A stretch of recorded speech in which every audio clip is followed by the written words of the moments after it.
En janvier, j'ai profité de la fin des vacances de Noël et de la reprise un peu tardive de mes cours pour lire, donc j'ai pu lire tout ce petit monde-là. J'ai commencé l'année par lire une autrice que l'un d'entre vous m'avait conseillée en commentaire sur YouTube, Mariana Enriquez. Elle est plus connue et célébrée pour ses nouvelles horrifiques, mais ses recueils étaient tous empruntés à la bibliothèque, donc j'ai lu son premier roman, Notre part de nuit, une histoire de génération de médiums mêlée à une étrange secte d'aspirants immortels.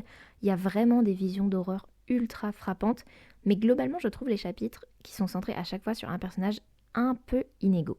Alors, deuxième lecture de l'année et déjà un immense coup de cœur pour ce tout petit texte du dernier prix Nobel de littérature. C'est un monologue enragé d'un bibliothécaire, c'est hyper drôle, la plume de l'auteur est virtuose, c'est un vrai flux de pensée qui se lit d'une traite. C'est ultra ironique parce que le personnage est vraiment extrêmement méchant, mais c'est aussi assez méta sur l'acte d'écrire. J'ai vraiment adoré ce livre, clairement mon premier coup de cœur de l'année. J'ai ensuite lu Thomas l'Obscur de Maurice Blanchot. C'est un auteur que j'aime énormément pour ses essais sur la littérature et la mort. J'ai été un tout petit peu moins convaincue par ce court roman. Pourtant, il tente une expérience limite quasi surréaliste qui m'intéresse beaucoup. Il veut nous plonger dans le moment précis de la mort d'un personnage. Je trouve qu'il atteint des moments sublimes, éblouissants, de pure expérimentation littéraire, mais ça a mis un peu de temps pour arriver. Il faut vraiment attendre les derniers chapitres. Alors ça, je l'ai lu sur les conseils de la youtubeuse Margot Rito, qui disait beaucoup de bien de ces deux nouvelles de science-fiction sur une de ses vidéos. Personnellement, ça m'a pas du tout parlé. J'ai trouvé le style vraiment trop naïf, trop explicatif.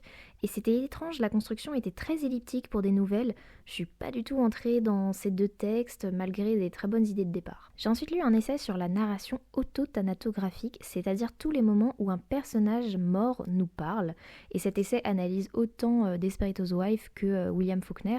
C'est pas toujours hyper accessible, c'est vraiment un bouquin de chercheur, mais j'ai noté beaucoup de réflexions ultra pertinentes et d'idées de lecture sur un sujet qui personnellement me passionne. Et puis j'ai lu ce recueil de Saint-Exupéry, illustré par Riyad Satouf. C'est une lecture qui m'a vraiment plu.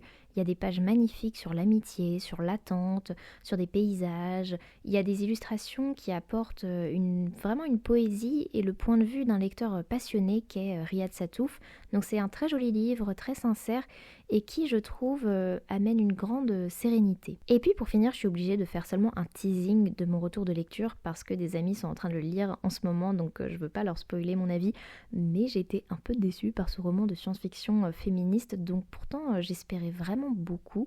Si jamais vous voulez en savoir plus, dites-le moi, je ferai peut-être une vidéo plus explicative. Voilà, c'était mes lectures de janvier. N'hésitez pas à me dire en commentaire les lectures qui vous ont intéressé ce mois-ci.